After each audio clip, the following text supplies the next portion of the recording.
It's fast, it's light, and it's a stamina drainer. The dual blades are the fastest hitting melee weapons at a hunter's disposal. It is really easy to remember combos that pretty much empower button mashing for a lot of situations. In a surprising twist, the dual blades were first introduced in the Western release of Monster Hunter on the PlayStation 2. Japan didn't see this weapon until Monster Hunter G. The dual blades are known for dealing a lot of elemental and status inflicting attacks like their closest counterpart, the sword and shield, as they don't possess high raw attack per hit. Make sure to keep a couple dash juices handy as we demon dance our way through this episode of Weapons Through the Generations. We'll be going through the evolution of this fast-hitting elemental machine, starting with Monster Hunter 1 up to Monster Hunter World, in order to learn how this whetstone-eating demon of a weapon came to be. The dual blades seem to have pretty much come from a sword and shield user that thought, you know, one sword's pretty cool and fast, why not have two of them? Ditching that clunky shield for another light sword gives the dual blades the swiftness it needs to deal damage as the hunter rolls around, ensuring the parts hit by their furious slashes are aching from all the elemental and status inflicting damage. Note that the dual blades' high speed attacks means low motion damage per hit, but since there's so many hits in some of these combos, it's really evident how much damage this weapon can do over a short span of time. With each up input, the hunter will do a quick flurry of slashes forward. This whole combo hits up to 6 times, but the player needs to be careful not to get animation locked during these slashes. It is possible to roll in between each up input, however. Tilting the analog to the left will have the hunter do a spinning slice with their swords while moving slightly to the left. Tilting it to the right will have the hunter do a spinning slice to the right. Either of these slices will hit up to 3 times in quick succession. With the down input, the hunter will charge slightly forward while doing a cross slash with their blades. This is also the unsheath attack, a very good way of closing the gap between the hunter and monster to begin the dual blades combos. Pressing up after rolling will do a quick upward slash that can be continued with the rest of the up inputs. Pressing R will have the hunter raise their blades into the air, going into a powered up state known as demon mode. Early walkthroughs refer to this as berserk mode. This would have the hunter's stamina get drained in exchange for stronger attacks and extended combos, while in demon mode the left and right attacks as well as the down inputs are slightly changed. Instead of 3 hits with the spins, they are extended to 6 hits, and the down input does an early version of the demon dance. This attack combo is powerful and has natural mind's eye. As a drawback to these stronger moves, the hunter is animation locked until the attack is over, leaving them open to getting hit much longer. As noted in the Greatsword video, not much is documented on which armors or skills are best in this game. The skills are basic and many armors don't even give more than 2 or 3 skills. For anyone brave enough to dive into 1st gen, getting attack would be the go-to. Getting extra health or stamina can be useful as the canteen isn't a very reliable thing until the 3rd generation. The notable additions the 2nd gen gave to the dual blades when it started using button-based combat is that the hunter cannot easily choose which direction the spinning slashes go outside of combos. Pressing circle will have the hunter always spin to the right, even in demon mode. But when pressing left on the stick and pressing circle when in a combo, the hunter will spin to the left. There is also now a shortcut to the demon dance by pressing circle twice while in demon mode. Besides those changes and the much needed buffs to the dual blades, the weapon is unchanged from Monster Hunter 1. These 2 skills go hand in hand for the dual blades, as they are very whetstone reliant without them and will go eat them like nothing in longer hunts. So to lessen the amount of sharpening needed per hunt, this will be a great help. For a majority of dual blades, they don't rely on raw damage, they rely on taking advantage of a monster's elemental weakness. This skill depends on which dual blade you're using, and can be swapped out for a specific element up. Since the dual blades have no natural way of dealing with roars or attacks with, say, a shield, the dual blades will be a much more, well, evasive weapon with these skills. Earplugs give an excellent window for the hunter to demon dance on the monster. Evasion Plus and Dist will increase the hunter's survivability when pushed into the corner. This skill is optional in many cases but fits well with the few dual blades that have high raw and no element. The dual blades is one of the fastest weapons after all, so the likelihood of getting critical strikes is naturally much higher. The dual blades didn't make an appearance in Monster Hunter Tri. People theorize this is because of Capcom having a tough time implementing motion controls for the dual blades, but this doesn't make much sense as the dual blades are known for their button mashing nature and could have worked well with motion controls. Not like the longsword's main combo was just waggling the Wiimote. Thankfully it reappeared for Portable 3rd and 3 Ultimate, and it received a well-needed combo update that is much more aggressive and fast, plus an addition that has become a mainstay mechanic for the dual blades.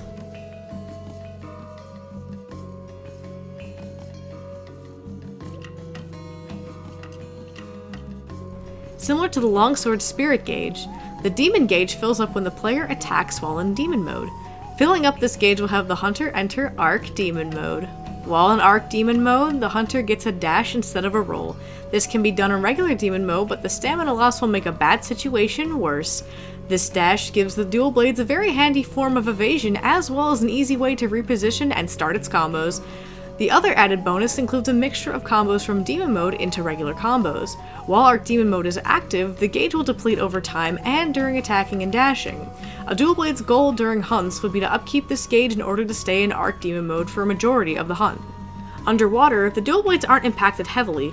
Only thing to note is that the left-right spins will slightly lift the hunter upwards, as well as the usual added sluggishness while swimming. The same idea from 2nd gen apply here as well for skills like Challenger plus 2. This is better off for dual blades that don't have an element or have raw high damage. The skills noted from before are still relevant for the dual blades. Some extra skills that can be handy would be Marathon Runner and Rocksteady in order to keep the aggressive Demon Arc Demon mode active. This skill is pretty gimmicky but can come useful in longer and harder hunts. This activates when the hunter receives about 180 damage or after spending 5 minutes with the large monster. Gloves Off plus 1 gives 30% affinity and reduces stamina consumption by 50%. Plus 2 gives 50% affinity and reduces stamina consumption by 75%. This effect lasts for about 90 seconds and the 5 minutes will reset once the skill runs out. As a note, Challenger plus 2 and Gloves Off do not stack. 4 Ultimate introduced a new Unsheath attack while in Arc Demon mode, as well as, you guessed it, Mounting Strikes. While in Arc Demon or regular demon mode, pressing X plus A and a direction would do a very satisfying spin forward. It does a lot of hits if you line yourself up correctly, and you can also do it off of ledges to do a lot of mounting strikes as well as a stronger finisher. The other mounting strike method is by simply pressing X while in midair. This would do 2 hits. It is also possible to go into demon mode by pressing R while in midair. You can also unsheath into demon mode with R plus X plus A.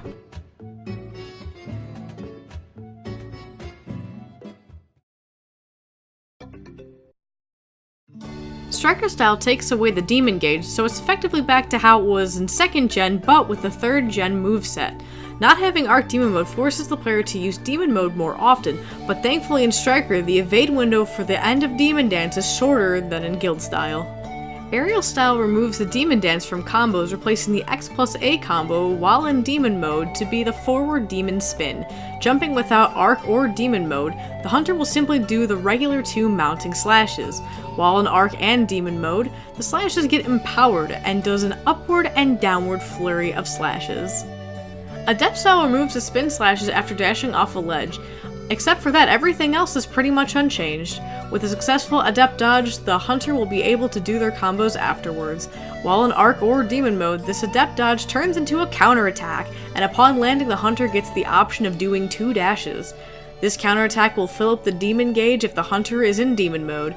In Generations, doing a counter in Arc Demon mode would refill the Demon gauge a bit, but in Gen U, this isn't the case anymore.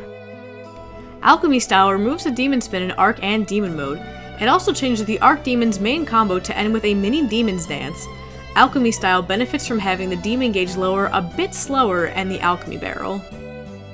Valor style, while not in Valor mode, takes away the ability to get into Demon mode and by extension Arc Demon mode. Pressing R will have the hunter run forward at full speed, allowing them to combo after the dash. This will rapidly deplete stamina, however. Tapping Y to get into the Valor sheath, and X will have the hunter do a forward slash. Pressing X plus A will do a mini Demon's Dance that would fill up the Valor gauge quickly if all attacks connect. While in Valor mode, the spinning Demon Slashes return, and the hunter is in Arc Demon mode for the duration of Valor. Pressing X plus A while in Valor mode will do an empowered version of the Demon's Dance that has a longer starting animation. With an R press, the dash now begins with a guard point counter. With a successful guard point, the dual blades recovers 6 units of sharpness, 12 if you got razor sharp, and would do a mini counterattack afterwards. This guard point is a very handy addition as it can even go through things that would normally need guard up. The hunter starts spinning around rapidly. The amount of spin starts at 3 at level 1 and goes to 5 at level 3. In the middle of each spin, the hunter can change direction and even fill up their demon gauge if they are in demon mode before the hunter art begins. While moving off of a ledge, the hunter rushes off to attack in the air. If done correctly, a strong finisher is performed. In Gen U, there is more control over the hunter during this vault upwards. This technique has the hunter succumb to the raw energy of the beast within, having the hunter go into an animistic rage. In short, this doubles the hit count of the dual blades. This also kind of feels like it has an inbuilt dung bomb, as the monster always leaves when this is activated. If this attack connects with a monster's weak area, the hunter will latch on and spin to their heart's desire, doing a massive amount of merciless cuts to their target. Just be mindful that the hunter will simply dash through any body part that isn't a weak zone. Just gotta line up that shot just right. With some minor combo changes, the dual blade's core hasn't changed much since 4 Ultimate. At least now the hunter wields their swords backwards when in demon mode. When sliding, the hunter can press triangle to leap into the air. Pressing it again will have the hunter do a spiraling slash downwards, akin to Aerial Styles' downward spiral attack. Pressing circle while on a slope will have the hunter instantly get into a sliding animation, so if you don't got enough space to slide, just press circle and have at it. When demonized, the hunter can dash off a ledge, and if it connects with a monster, they'll gracefully spin downward their victim's back, ending with the rotating slice, and a personal favorite attack of mine, to be honest. With the slinger loaded, the dual blade's evasive ability increases dramatically. With each triangle combo, the hunter is able to shoot their slinger to dash in any desired direction.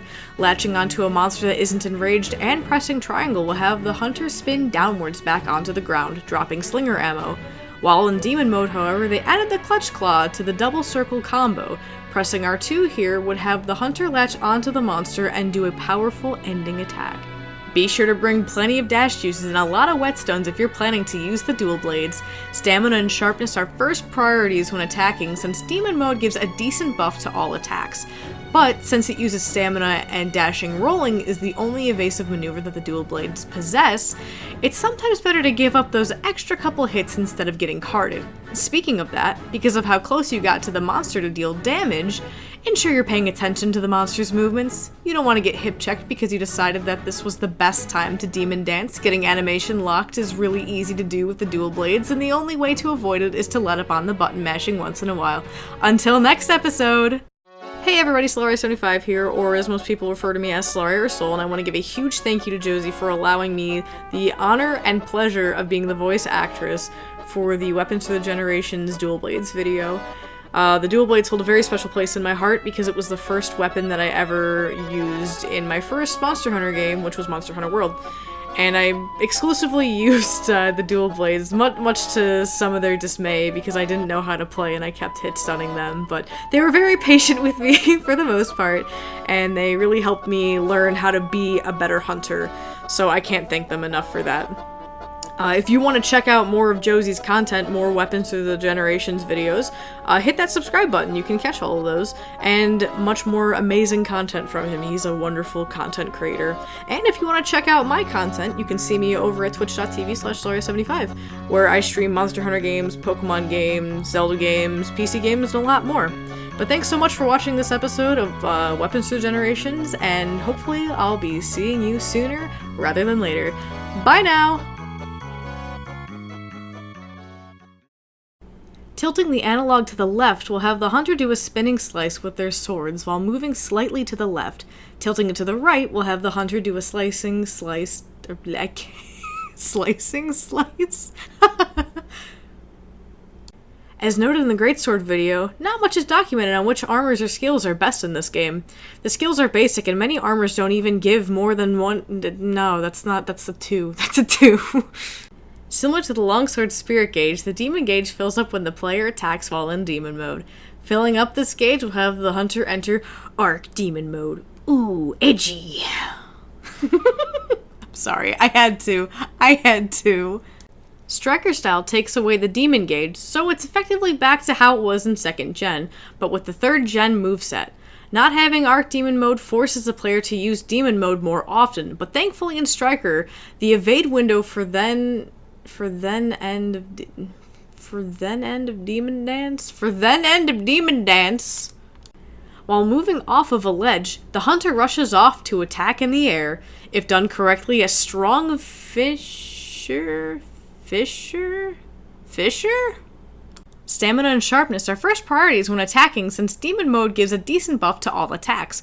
But since it uses stamina and dashing, rolling is the only evasive maneuver that the dual blades possess, it's sometimes better to give up those extra couple of hits instead of getting carded. Speaking of that, because of how close you got to be to the monster deal damage, ensure you're paying attention to the monster's movesets. You don't want to get hip checked because you decided that this was the best time to demon dance. Getting animation locked is really easy to do with the dual blades, and the only way to avoid it is to let up on the button mashing once in a while. I feel personally attacked there, Josie. What? I don't get animation locked all the time, do I? Okay, maybe I do. Hey everybody, Solaria75 here, or as I'm more commonly referred to as Solaria or Sol. I'd like to give a huge thank you to Josie for letting me be the voice actress for the Weapons of the Generation Dual Blades video. The Dual Blades hold a special place in my heart because it was the first weapon... Oh my god. There's an ant crawling on me. No.